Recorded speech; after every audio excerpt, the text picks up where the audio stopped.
Bonjour tout le monde. Aujourd'hui, on va essayer de mettre en place un réseau local en utilisant le logiciel qu'on appelle Cisco Packet Tracer. Pour ceux qui n'ont pas encore regardé la vidéo que j'ai fait à propos de l'interface de Cisco Packet Tracer, je vous conseille de regarder cette vidéo avant de regarder euh, la démonstration que je fais actuellement pour la mise en place d'un réseau local.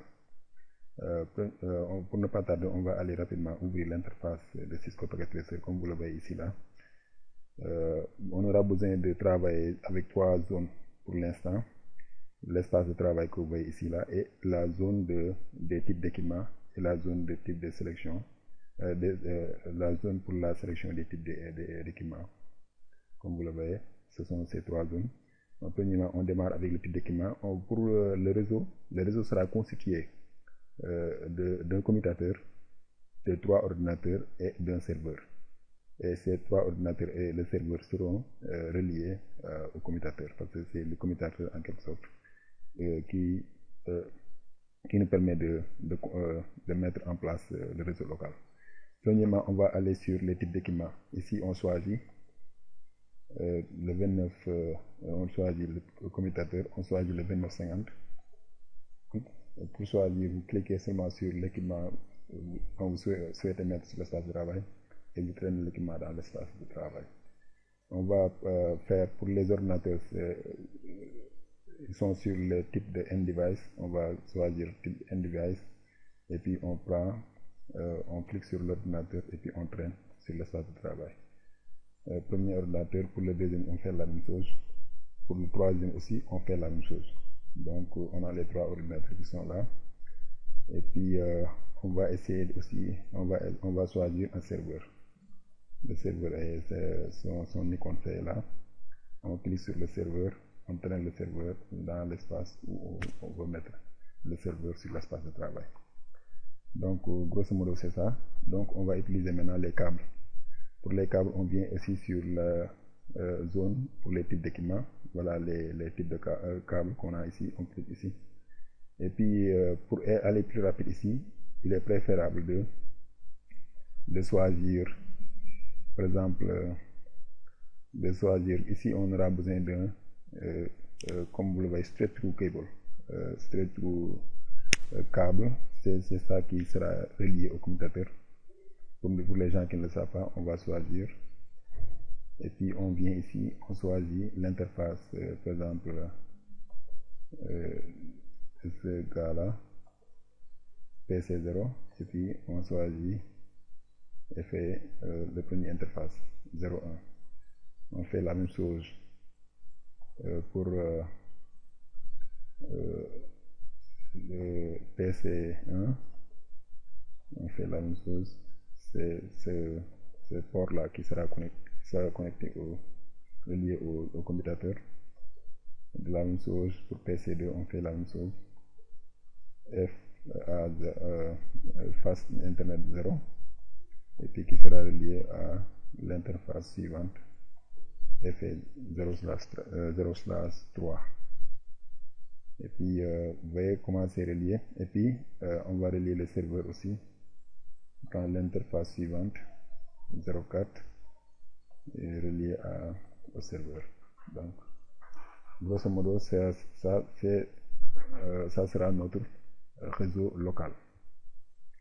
On va donner un peu du temps parce que le commutateur va essayer de détecter les connexions au niveau des équipements. En quelque sorte, si vous voyez le vert, cela veut dire que la connexion est bonne. Et puis il y a passage de données entre les équipements, cela veut dire entre le commutateur et les autres équipements qui sont reliés à lui. Donc comme vous le voyez, excellent, maintenant c'est bon. Maintenant chaque appareil doit posséder chaque équipement ici là, par exemple les 4 équipements, les 3 ordinateurs et le serveur doivent posséder une adresse IP et l'adresse IP doit être dans le même réseau. Comme ça aussi je l'ai déjà expliqué au niveau de la vidéo que j'ai fait sur les adresses IP, je n'ai pas besoin de venir là-dessus. Donc on va cliquer ici pour configurer l'adresse IP d'un équipement. par exemple d'un ordinateur, on va sur desktop et puis on va sur IP configuration. L'adresse IP que je vais prendre, ça sera sur la plage 192.168.1.0 avec le 24 bits comme masque de réseau. Beaucoup de gens connaissent cette adresse IP parce que la plupart des réseaux qui se trouvent dans les maisons utilisent cette adresse IP. Donc on va dire l'adresse IP pour ce Michel-là, ça sera 192.168.1.100. Et puis le masque. Et puis il n'y a pas de passerelle par défaut, puisque c'est un réseau local, ils n'ont pas besoin d'aller communiquer à l'extérieur du réseau. Parce que la passerelle, le default gateway qu'on appelle passerelle par défaut, là, c'est pour la communication à l'extérieur du réseau. Donc c'est bon.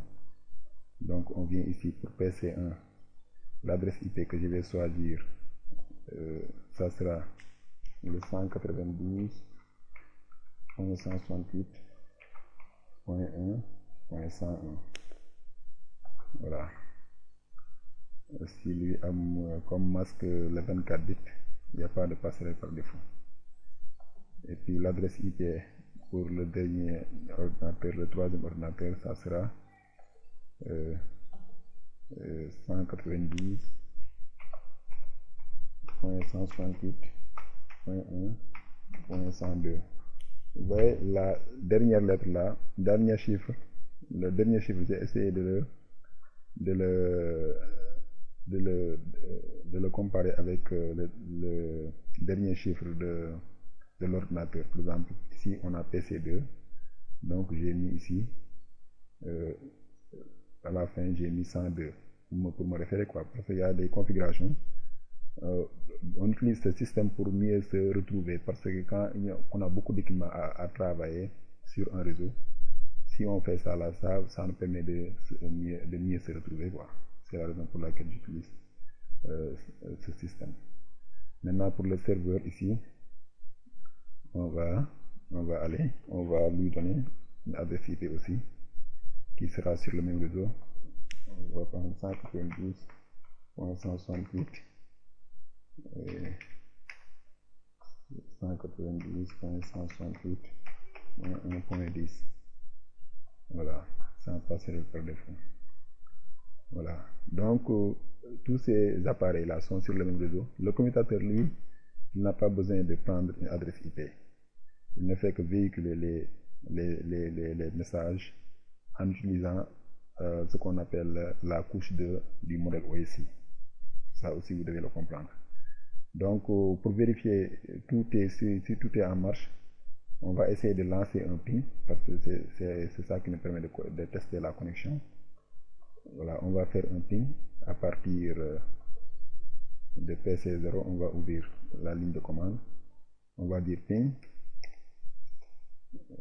192.168.1.10. On va aller sur le serveur. Et puis vous voyez que le ping ça marche, cela veut dire que la connexion est bonne. Et puis il y a une communication entre PC0 et le serveur.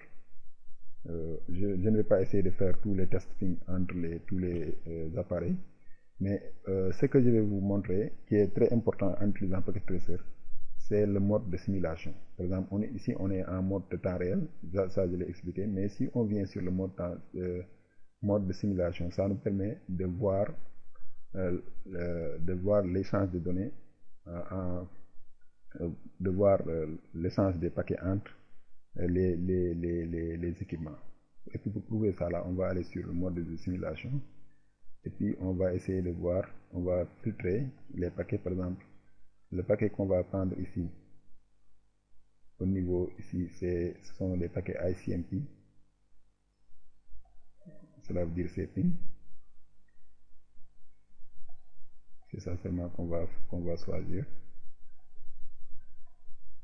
Voilà. Et puis maintenant, on va fermer cette fenêtre. On vient ici, et puis on lance encore, on va sur la ligne de commande, on va essayer de lancer le ping à partir de PC0 allant sur le serveur. Vous voyez, le paquet part au niveau de PC0. Maintenant, pour lancer le paquet, il faut cliquer sur là où c'est écrit forward. Cliquez, vous voyez, le paquet, ça vient au niveau du commutateur. Le commutateur envoie le paquet au niveau du serveur. Le serveur reçoit le paquet, il voit que le paquet de ping, c'est bon, il retourne le paquet, et puis le paquet, ça retourne au niveau de PC0. Et puis si on ouvre ici la ligne de commande, on voit qu'il y a un paquet qui était parti, reply, et puis quand vous voyez reply from 192, cela veut dire, je suis en train de dire ça en anglais, excusez-moi, reply from 192.168.1.10, cela veut dire que le serveur répond bien au ping qui a été envoyé par PC0. Donc grosso modo c'est ça que je voulais vous expliquer. Attendez, maintenant pour arrêter la simulation, on revient ici, on clique sur ce cercle pour retourner sur le mode de temps réel. Donc je pense que ça va vous permettre de mieux comprendre la communication qui s'effectue entre, par exemple, les équipements. Et puis si on retourne aussi sur mode de simulation, on va essayer encore d'éditer les filtres pour le paquet. On va essayer de retourner sur la ligne de commande, envoyer encore le ping. Je vais vous montrer quelque chose. Par exemple, au niveau du paquet là, ici, si on ouvre ce paquet, par exemple, essayons d'ouvrir ce paquet. Vous voyez, si on ouvre le paquet, on voit toutes les informations qui sont dedans. Surtout ici au niveau de la couche 3 du modèle OSI, on voit que la source de l'adresse IP c'est le 192.168.1.100 et la destination de l'adresse IP c'est l'adresse IP du serveur, c'est le 192.168.1.10. Excellent. Vous voyez comme vous le voyez. Donc vous pouvez, tout ce que vous avez appris, vous pouvez le conceptualiser à partir de ce paquet qui est aussi détaillé que, comme vous le voyez, c'est sur la figure. Donc grosso modo je pense que vous avez compris. Donc on va tourner sur le mode de temps réel. Maintenant aussi côté aspect serveur, il y a des services aussi que vous pouvez utiliser quand vous faites vos travaux pratiques avec Cisco Packet Tracer. Par exemple, le serveur possède plusieurs services.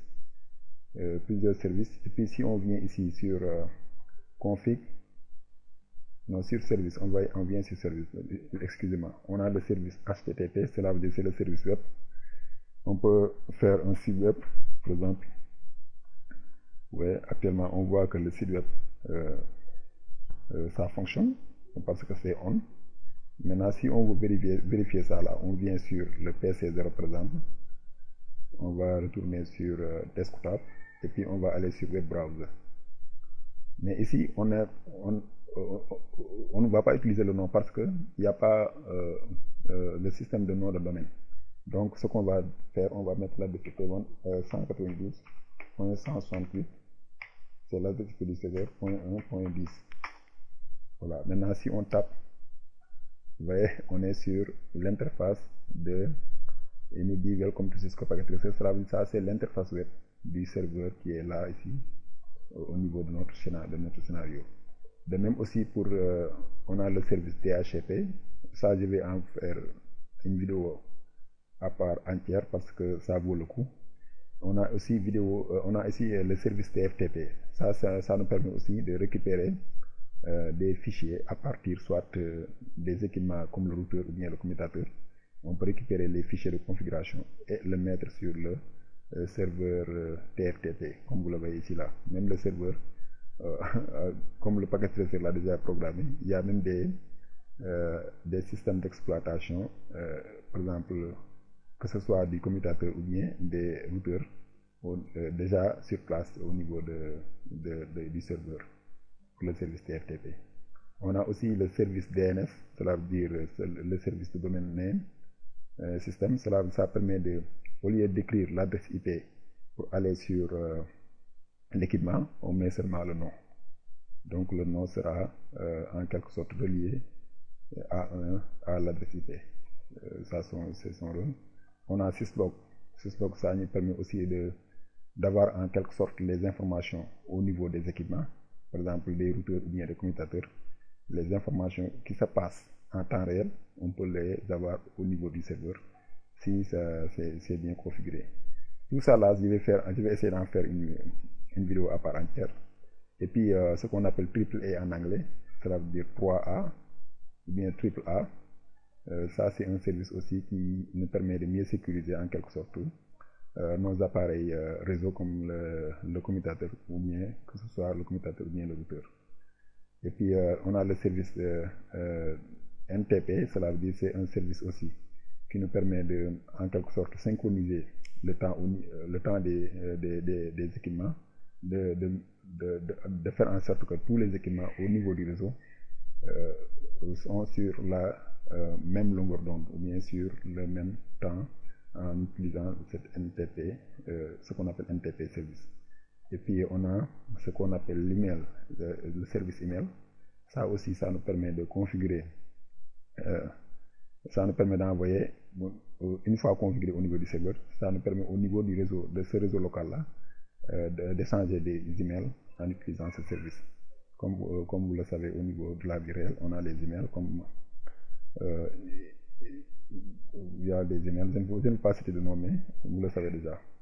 FTP aussi, ça nous permet de, en quelque sorte, échanger des fichiers, par exemple, bien sauvegarder des fichiers à partir du serveur. On peut utiliser ce service, par exemple, s'il y a un fichier de configuration au niveau, ou bien un système d'exploitation d'un routeur ou bien d'un commutateur, on peut le conserver, bien le sauvegarder à partir du serveur. Et puis quand on en aura besoin, on peut à partir de l'équipement, que ce soit le commutateur ou bien le routeur, en quelque sorte faire appel à ce fichier de configuration ou bien faire appel à un système d'exploitation iOS. Donc grosso modo c'est ça. Il y a beaucoup de choses. Je peux faire des heures et des heures à vous expliquer ce début de Cisco Packet Tracer, mais mettez en tête que vous pouvez commencer à jouer avec cet outil en faisant en créant des réseaux locaux. Comme ça va vous permettre de mieux comprendre le fonctionnement. Après, on va essayer de une fois familiarisé avec les services que je viens de vous montrer, on va rentrer en détail avec les réseaux les plus complexes pour que vous puissiez avoir une notion bien plus approfondie du fonctionnement des réseaux informatiques. Je pense que vous avez appris